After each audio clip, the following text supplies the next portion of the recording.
Merhaba, hoş geldin, sefalar getirdin. Hadi bakalım günün enerjisiyle fincanımız bize neler söyleyecek? Hemen bakalım detaylarımıza. Evet. Oh, bak tam dışarı doğru taşan bir iki Ö harfine döndü. O ya da Ö harfi birinden çok büyük bir iyilik göreceksin. Yani hakkında güzel bir gelişme söyleyecek. Senin gıyabında iyi ve güzel gelişmeler yaşatacağına delalet eder. O Ö harfi şanssız dönemlere, şanslı ve güzel gelişmelere açılacağını gösteriyor. Minik koplu bir çanta var. Aradığın, ulaşamadığın, bulmaya çalışıp bulamadığın bir eşyan, nesnen varsa tekrar aramaya başlayarak kaybettiğin bir şeyi. Yani bu bir hesabın olabilir, bir sosyal medyan olabilir, maillerin olabilir, orada unuttuğun bir şey olabilir, belki de bakman gereken. Böyle bir şeyleri kontrol ederken önüne çıkacak bazı şaşırtıcı gelişmeler işaret eder. Varsa bulacağın hemen o gelişmelerle ilgili yorumların altına yazabilirsin. Isırılmış bir elma var. Hakkı olmayan, payı olmayan bir kişinin hakkını ve payını almak için çabalayıp haksızlık yaptığına delalet eder. Şurada böyle iri durmuş birisi var. Çok cabbar, böyle taş üstünde bırakmayan, belki de işleri istediği gibi yapamayacağı bazı gelişmelere doğru götürünce kendini böyle farklı bir şekilde anlatıp belki de tepkisel gösteriyor ama çok büyük içinde bir sıkıntısı var. O sıkıntısını söyleyemiyor. Ve bu insan bu söyleyemediği sıkıntılardan kaynaklı sert durmaya çalışıyor, ama onun duygusunu anlamaya çalışırsan tabii ki bu iyi niyetli ve güzel bir gelişmeyi beraberinde getirir. Burada açılmış kapılar var ama kapılardan hangisinden geçeceğini bilemiyorsun. Sanki herkese güvenin kalmamış ve nasıl güveneceğin konusunda tereddüt ediyorsun. Bak, bir kişiden böyle bir ziynet eşyaları var. Sanki takılar, taşlar, bir şeyler böyle sana veriliyor. Bir yandan alıyorsun, bir yandan güvenemiyorsun. Halbuki içindeki bütün her şeyi sanki böyle tek tek bilip kalbine göre bir şeyler gelecek ve olacak, ama tereddüt ediyorsun. Burada kızgın gözler var. Yani bir şey yapmasan da tepkisel olan, biraz da senin böyle duygusal dalgalanmalarınla ilgili yaşadığın bazı gelişmelere işaret ediyor. Huzursuzluklara işaret ediyor bu durum. İçinden geldiği gibi konuşman ve içini dökmen gerekiyor. Biraz fazla içinde tutmuşsun. Böyle aniden gözyaşın mı geliyor? Aniden öfken mi geliyor? Yani bir şeylere karşı böyle aslında aniden oluşan bazı, şöyle kameramın önüne açayım, tepkisel gelişmelerin olduğunu gösteriyor ve kabul edilebilir belki bir durum değil, belki de çok affedilir bir durum değil. O yüzden onun içinde seni böyle rahat ettirmeyen bir şeyler var diye gördüm. Şöyle kenara şunu da çekeyim, daha rahat olur. Burada da birkaç tane kart alayım. Şimdi tabii sen o kendini bu bilmez bir enerji gibi geldiği için, hani hangisini doğru yapacağım, hangisiyle ilgili karar vereceğim konusunda bir takım anlamsız böyle haksızlıkların içerisine girmişsin. Kendini, ruhunu, hayatının tadını çıkartabileceğin yönlerini görmene engel oluyor bu diyor. Burada bir kişi var. Omzun üstünde bu yazara bir ilham veriyor. Yani dualarına cevap olarak harika bir fikir alacaksın diyor. Çok güzel bir dualarına, böyle dileklerine hayırlı bir şekilde gelişeceğine dair bir izlem alacaksın. Ama istemediğin bir şeyi de kabullenmek zorunda kalacaksın diyor. Yani o iki kartın birbiriyle dinamiğinde de istemediğin gelişmeleri maalesef ki kabul etmek veya sınırlarını gösterememekle ilgili de bir durum var. Ama hayır demek sende gereksiz katlanışları ve yükleri azaltacak. Toprak dokuzlusu, toprak yedilisi, toprak şövalyesi kartı var burada. Şimdi kemerlerini bağlayarak bir an önce yapılması gerekenleri yap diyor. Evet, biraz aksiyonlu, biraz şaşırtıcı bir dönem olabilir. verdiğin sözleri onurlandır. Bak, kendine söz vermiş olabilirsin. Artık şunun için gözyaşı dökmeyeceğim, bunun için bunu yapmayacağım, şu kişi için artık fedakarlık yapmayacağım. Çünkü bir şey seni bitirmiş, ayağa kalkmaya çalışıyorsun. Güvenilir bir rehberlik diyor. Yani bu senin aslında kendi istesin, kendi yapabilme, kendini başarabilme. Kendin için başarıp zaten kendine yeterlilik kazandığında yine yapmak istiyorsan etrafına yine yapabileceklerin olacak. Ama önce kendim demeyi ciddi anlamda bir süre mecburi bir şekilde yapmak zorundasın. Toprak dokuzusu ve yedilisi kartı var. Hayatın küçük lükslerinin tadını çıkart. Yani bu kendini onurlandıracağın, herkese yaparken kendine yapmadığın güzellikler olabilir. Onları yapabilirsin. Kendin için toparlama dönemine girmen gerekiyor. Önünü düşünmen, kendini düşünmen, geleceğini düşünmen gerekiyor. Bir şeyde böyle belki çok küçük minik yatırım dediğin zaman belki bu toprak yedilisi kartı bir şey alamıyor olabilirsin ama çok küçük miktarlarla belki birikim yapabilirsin. Ya da yeni harcamalar yapmayarak toparlanabilirsin. Challenge'lar oluyor işte 90 gün kart kullanmama gibi ya da işte 30 gün. Hani bir şey nasıl olacak diye düşünürken onları belki saçma bulurken bir anda kendi uygularken bulabilirsin. Böyle çok aklının öyle olmaz, yapılamaz dediğin bir şeyi yapmaya başlayacaksın. İyi ekilmiş tohumlar harekete geçici bir duraklama ve gereksiz endişe. Yani bir şeyin gereksiz endişesini, birinin gereksiz yükünü taşıyorsun. Ama öyle birisi var ki bütün sanki harcamalarının, giderlerinin böyle gittiği bir yer. Sonra bak, burada bir atın böyle başı çıkmış. Onun altında da böyle yavru bir at çenesinin altına girmeye çalışmış. Birisi bir yere sığınmaya çalışıyor. Bir yere sığmaya çalışıyor. Bir yer, yurt, yuva, düzen konusunda bir karamsarlık yaşıyor. Bir ayı pençesi izi var. Şimdi ayak izi bırakmak, iz bırakmak. Hani bazı şeylerde böyle sende iz bırakan konuları toparlamaya çalışıp kendine en olumsuz olanlardan sonrasında artık bir daha şunlara izin vermeyeceğim deyip yapmamak gibi. Kendini korumak, halini korumak, aileni korumak. Farkına varmadan aslında yapacağın bu iyilikler daha önemli olacak diyor. Şurada şapka çıkartmış. Birisi bir davranışından dolayı yani yüzünü senden yıkayabilir, senden beklemezdim diyebilir. Böyle umulmadık bir hamle, umulmadık bir hareket yapıyorsun ama bu senin için hayırlı, karşı tarafın çok zoruna giden bir gelişme. Fakat hayırını asla kabul etmiyorlar. Israrlı bir şekilde tekrar deneyecekler. O yüzden sen hayır demekten çekinme, olur mu? Yani bir şeyi yapacaksan kendinden yap. Yani kendi içinden gelerek yap. Bu çok önemli olacak. Şurada bir şeyin önü durmuş.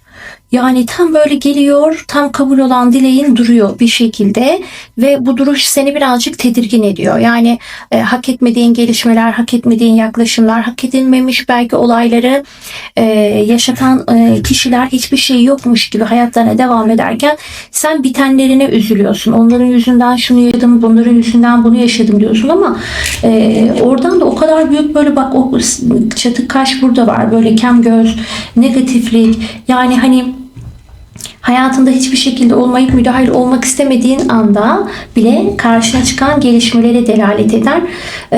Burada sırtına yükünü almış giden birisi var. Bir yerlere gitmek, birilerinin olması, birilerinin sanki başka bir yere gitmesiyle ilgili bir durum bu. Biraz böyle şaşırtıcı kehanetlerin, gelişmelerin olabilir. Bu aralar böyle olumlu ve olumsuz düşündüklerinde terslikler olabilir. Sanki ters çaba enerjisi, olumlu olsun derken olumsuza dönüştürüyorsun. Olumsuz derken olumluya dönüştürüyorsun.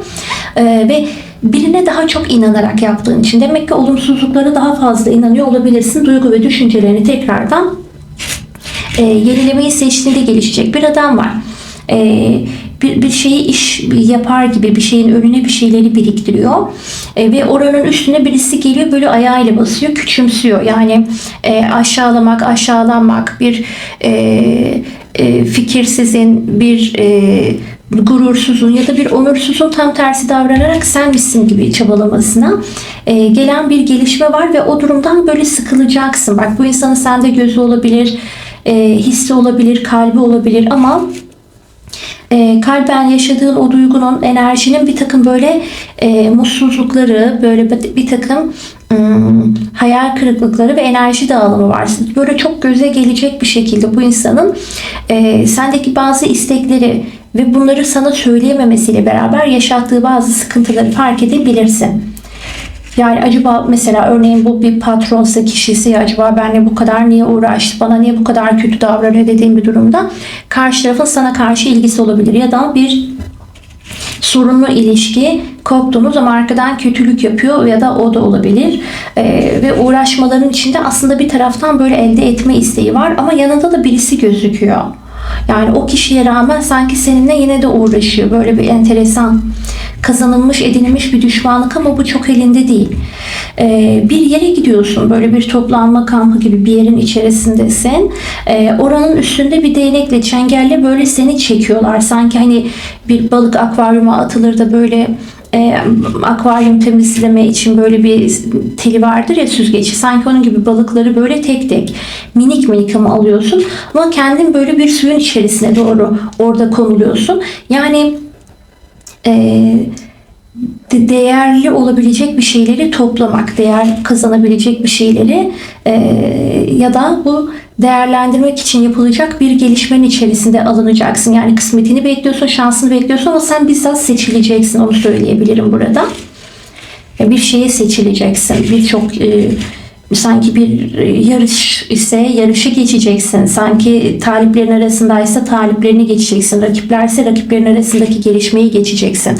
Bir şey böyle sınırlandırılıyorsa o sınırı aşacaksın. Yani ama bir yer var, böyle o şapka dedim ya, çıkıyor. Yani önünde şapka çıkartılıyor. Önünde artık hani tamam bu da bir başka kişi olmuş gibi sanki böyle hissedileceksin ama içindeki ayıplanırsın diye söyleyemediğin ya da sanki böyle o duygunun arkasında durursan sevilmezsin gibi düşünüp belki demeyeceğin bir gurur, bir rahatlama, arkasında da sana böyle bir rahatlama geliyor, onu söyleyebilirim.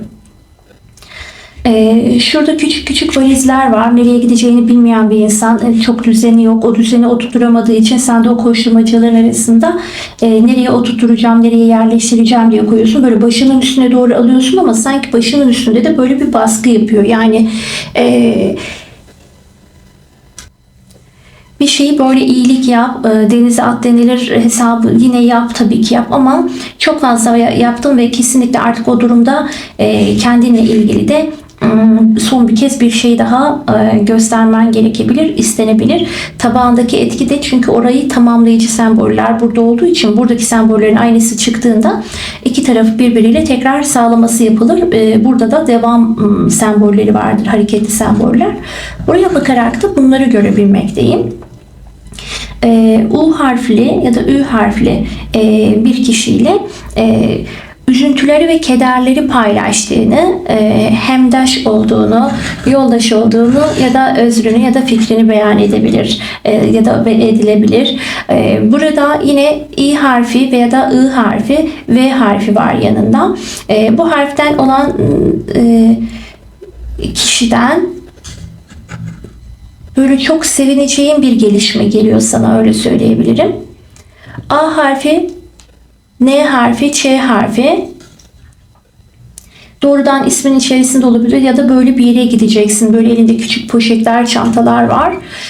Böyle bir ikramlar, bir sanki bir ağırlanma, bir hoşlanma, bir hoşnut olma ya da o durumun içinde böyle bir gelişme var. B harfi, C harfi, A harfi var. Bu harflerden olan kişilerle de konuştuklarını bir türlü tam oturtamayacaksın. Ne konuştuğunu, lafının nereye gittiğini, ne yapmaya çalıştığını anlayamadığın ama altında çok büyük bir üzüntü, bir de böyle bir kusur var. Bir şeyin kusurunu işlemiş. Bir şeyi böyle göstermeyle ilgili, hani göstermeden yapmış diyebilirim ya da saklı bir şey yapmış senden. Bu ortaya çıkabilir. D harfi, şurada da Y mi bu? Y harfi. D ve Y harfi. D, Y. D ve Y harfli kişiden bir duana cevap gibi bir cümle duyabilirsin. Yani öyle bir şey söyleyebilir ki sanki bir dua ettin. Ben söyledim, ben diledim, içimden geçti. Sanki benim dileğimin üstünde konuşuyor gibi, sanki böyle bir düşünce içerisine gelebilirsin. Bir kişi var, böyle arabasıyla yanından geçiyor, müzik, şarkı gibi, sanki bir keyif, yani birinin böyle bir Gönlünü alan bir hareketi, öyle söyleyebilirim. Sanki gönlünü alan, sanki gönlünü hoş eden bir tavrı var olacak. Birisi peşinden gelebilir. Hani arkasından ayrılma dediğimiz bir şey var ya, ısrarlı böyle tatlı halleriyle biraz böyle değer veriliyormuşum, ah iyi hissediyorum dediğin, seni düşünmesini bile düşündüğü için mutlu olacağın bir gelişme yaşayacaksın. Hani o yönde bir mutluluk hali var. L harfi ve P harfi çıkmış. İki harf olabilir. Adında soyadında olabilir ya da bu harflerden biriyle ilgili bir küslük konusu var, bir dedikodu konusu var, bir de arkasında aslında daha başka bir gerçek var. Orada da bir farklı bir açı görebilirsin diyebilirim. Başka bir durum çünkü bu. Hanende birisinin böyle bir alışkanlığını göreceksin. Şimdi bu bir harcama alışkanlığı olabilir, bir bağımlılık olabilir ya da bir kötü ilişkinin getirdiği bir ortam olabilir. Bir şey onun böyle bir çıkması gibi, çünkü böyle çıkmaz bir sokağa doğru gitmiş. Böyle kuğu gibi, ama kuğunun arkası böyle çıkmaz. Sanki böyle dar dar sokaklar ve çıkmazlar var. Her yerin sonunda var ama çok güzel böyle çimli küçük küçük yalılar gibi, villalar gibi bir yer var. Oranın arasında yürüyerek bir yere gidip geliyorsun ama yorucu ve meşakkatli bir işin olacak ya da bir iş gelişmeni tamamlayacaksın. Ama bereket ve parasal alanla ilgili biraz zorlanabilirsin. Biraz umduğunun tersine gidebilir. Bazı gelişmeleri yaşamak ve yaşatmakta kendi planlarını, kararlarını, düşüncelerini ortaya koyamayabilirsin. Ama süreç onu gerektirdiği için bir dönem zorlanıcı bir süreç yaşayacaksın. Arkasında da yani nasıl bir anda bu kadar şanslı oldum? Bir anda nasıl bu kadar berekete geldim? Bir anda nasıl böyle her şey hızlı düzeldi diye bir umut içinden geçeceksin. Aslında aynı şekilde bir daralmışsın böyle. Daha sonrasında bir düzelme olmuş ama sanki oradan ders almayıp bir şeyleri tekrar yapmışsın ve oradan sonrasında aslında bir şey öğretilmiş sana ya da bir şey gösterilmeye çalışılmış. Onun birazcık sanki bedellerini ya da zorluklarını yaşamışsın denilebilir. Bazen de seninle ilgili olmayabilir. Belki çevren, ailenden dolayı o yaşadığın neyse onu belki işte sevmediğin bir ilişkiye katlandın, belki çok sevdin kavuşamadın ya da belki de aile içinde bazı problemlerden dolayı maddi manevi yavaşladın ama şimdiden sonrasında o süreci arkada bırakıyorsun. Yani eskisi gibi olaylar, konular, sorunlar seni derin etkilemeyecek. Alıştığın için değil. Sanki başka güzel şeyler olacak ve o yönde böyle güzel bir ilerleyiş olacak diyebilirim. Kendine çok iyi bak. Gerçekten de anlat doyamıyorum. Ve daha da güzel olsun inşallah. Her şeyin olduğundan daha da güzele ulaşsın. Güzel düşün, güzel olsun diyorum. Kendine çok iyi bak. Kanalıma abone ol ve lütfen videolarıma beğeni yap sevgili Can. Beni desteklediğin için çok ama çok teşekkür ederim şimdiden. Güzel desteklerin için yeni videolarda buluşacağız. Allah nasip ederse deste seçmeli ya da fincan seçmeli bir açılım ya da ikisini aynı anda yapabilirim. Böyle bir video ile karşınızda olmaya niyet ediyorum inşallah. Oranın da güzel içerisindeki enerjide yine böyle anlık akışta ne gelirse onu yorumlayacağım. Çok istediğiniz deste seçmeli olsun. Şimdi sıra ona geldi diyebilirim. Güzel, hayırlı bir gün olsun. Mutluluk, ummadığın yerlerden güzelliklerle sana koşarak gelsin inşallah. Senin hayalindeki neyse en güzeli olsun. 10 katı, 100 katı, 1000 katı olsun. Güzel düşündüğün ne varsa hayallerinden bile daha güzeli olsun inşallah diyorum. Kendine çok iyi bak. Bolluk, bereket, aşk seninle olsun. Hoşça kal.